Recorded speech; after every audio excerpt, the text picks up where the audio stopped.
The 2022 NFC Championship Game is set. We're about to preview it, but first we want to shout out today's presenting sponsor, the Fetch Rewards app. Download today at chatsports.com/Fetch, and you'll get a free 3,000 bonus points when you use promo code CHAT. Those points, by the way, you earn as you scan receipts, and you can then take those points and redeem them for gift cards. Tell you more about them later on in today's show, but let's talk about the game, right? How about this? Niners, Rams in the NFC Championship Game. It is the 6th seed against the 4 seed. Profoundly rare to have this happen, this level of lower seeding, of course, even with the changes in the NFL playoff system. The Niners have won on the road. The Rams now get the home game as the 4 seed. Just unbelievably shocking from that perspective.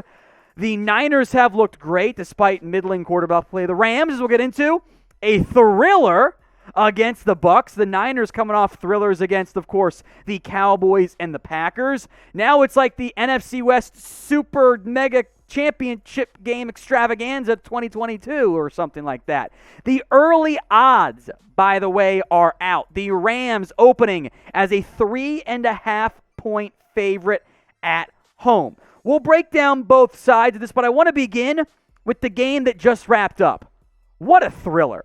Rams against the Buccaneers. The Rams should have put this game away, frankly, at halftime. They're about to score. They're up big already. It's 20-3. Cam Akers has the football. It's the waning moments here of the first half, and they fumble it away at like the 1-yard line. They were going to score. It was going to be 27-3 at the half. The Bucs end up rallying. It looked like Matt Gay was going to give him a 3-score lead. He leaves it short on a 47-yard field goal. Brady tries to rally the troops. He finished with 3:29 on a score and interception.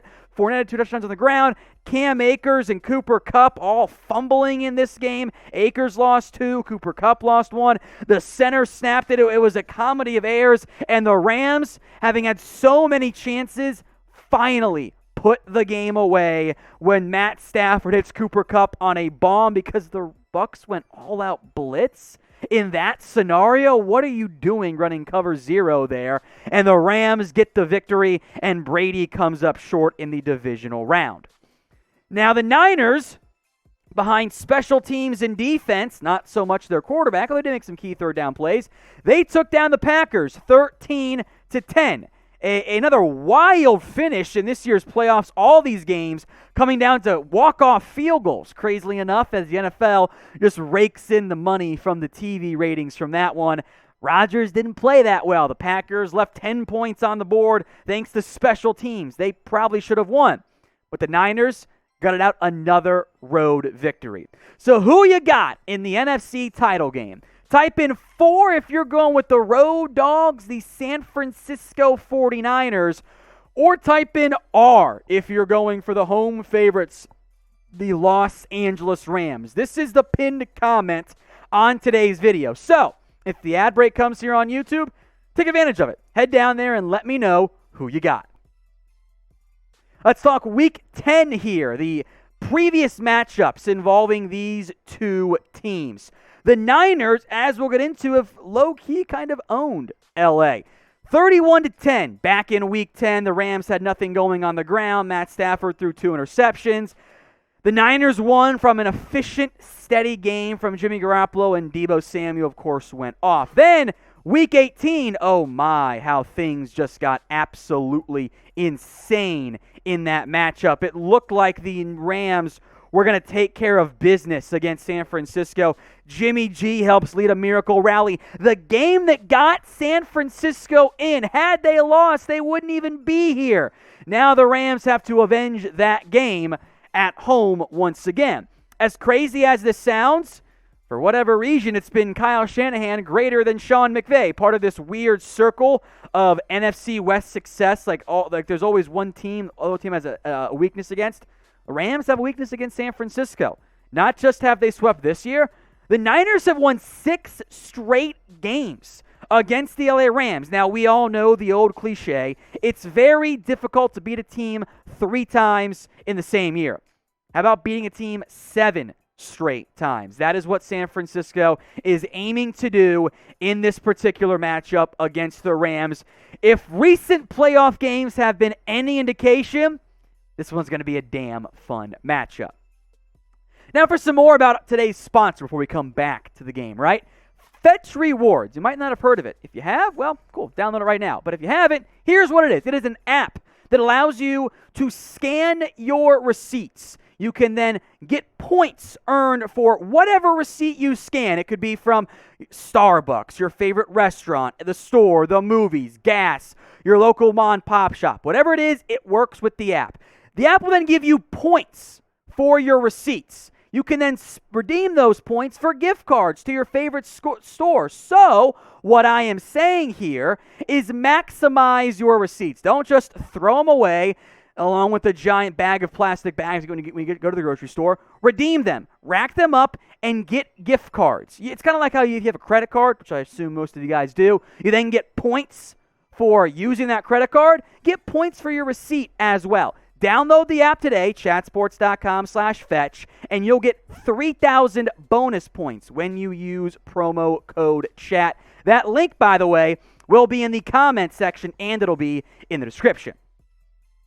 All right, we're going to come back to this here in just a second, some more game talk, but I want you guys right now to predict the score for me of the Rams against the 49ers. Head down to the comments.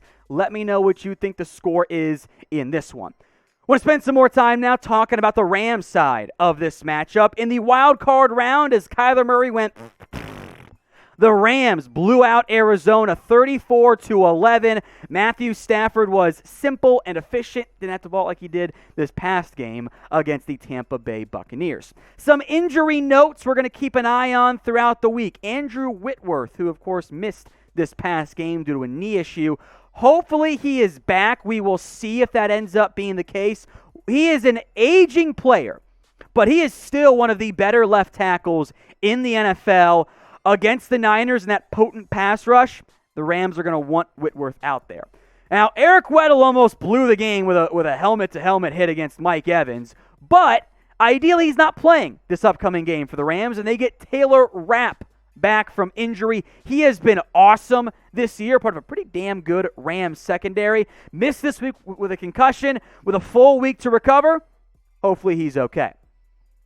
Some Rams players to watch. We'll kind of go a bit rapid fire here. How about Cam Akers? He was the number one back in this game for the Rams. I should say against the Bucs. 24 carries, 48 yards. Not good. Also fumbled twice. He's got to be better. Cooper Kupp is playing like the best receiver in the NFL. 9 catches, 183 yards, 1 touchdown. Can the Niners and their not that great healthy secondary stop Kupp? They did it against the Packers, despite Devontae Adams having success, and against the Cowboys, and they make it 3 in a row. It is kind of obvious these next few names here, but of course you're going to watch Aaron Donald. Can the Niners control Donald up front? The Niners want to run the football. If they get in third downs, he's going to tee off. Limiting Donald and preventing him from blowing up plays by himself is a focal point. Von Miller was great against Tampa, by the way. A strip sack that looked like for a while was going to ice the game, and then the Rams snapped it over the head of Matthew Stafford, Brian Allen. So keep an eye out for Von Miller. And Jalen Ramsey, who, by the way, did get beat on the Mike Evans play that made it look like the Bucs had a chance in this game. He had a pass breakup as well. I would wonder if the Rams try to have Jalen Ramsey travel with Deebo Samuel in this game. Do you want the AFC title game preview? I'm going to do that for you guys tonight. Bengals against either the Bills or the Chiefs. So subscribe if you haven't already for that video. Make sure those notifications are set to on, and you'll get an alert set right to your phone the second that video is available. Let's discuss the two quarterbacks. There is no doubt which one is better. It's Matthew Stafford. The Niners have won, if we're being blunt, a little bit in spite of Jimmy G. Now, he's made some key third down plays for you, but the usage, the way the Niners operate with their quarterback makes it very clear they don't fully trust him. Stafford ended the year on a bit of a struggle, a lot of interceptions. In the playoffs, he's been balling. almost 75% completion, almost 600 yards, 4 touchdowns. The playoff comparison of these two QBs, it's night and day. You're not supposed to win 2 playoff games with this production from your quarterback. The Niners are proving to be the exception to the rule of you want to have a great quarterback. They are doing the things the Titans, for example, were unable to do. So I assume you're all going to type in MS for Matthew Stafford for this question. But if you just believe in QB wins, that's maybe Jimmy Garoppolo. So pick a QB for me. JG for Jimmy G or MS for Matthew Stafford. All right, so the Niners now.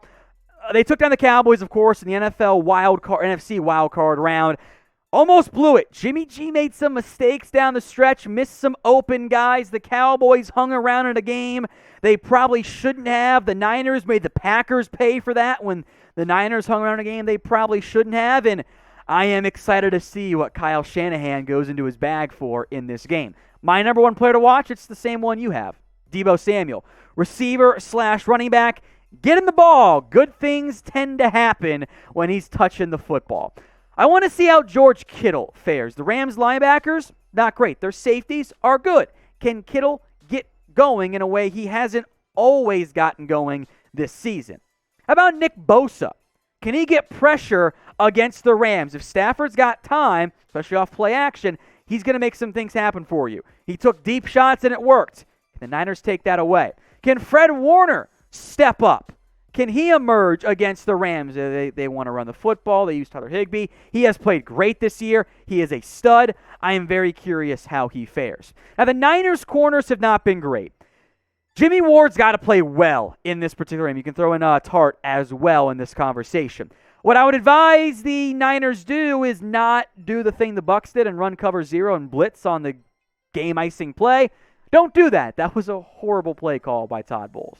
All right, injury notes. Ambry Thomas missed this game against the Packers due to an injury. Hopefully he is back. I do think that Emmanuel Mosley played really well in his absence. Norman, not so much, but again, Packers just fed Devonta Adams, Aaron Jones, and almost nobody else against the Rams with Cooper Kupp and Odell Beckham and Van Jefferson. They need all their corners out there. Keep an eye on Trent Williams, by the way, throughout the week. He did get x-rays on his ankle. Those reportedly have come back fine. Big deal for San Francisco. Deebo Samuel also rolled his ankle, but I expect him to be fine. And the Niners will need Williams and Samuel to ball out if they're going to pull yet another road upset.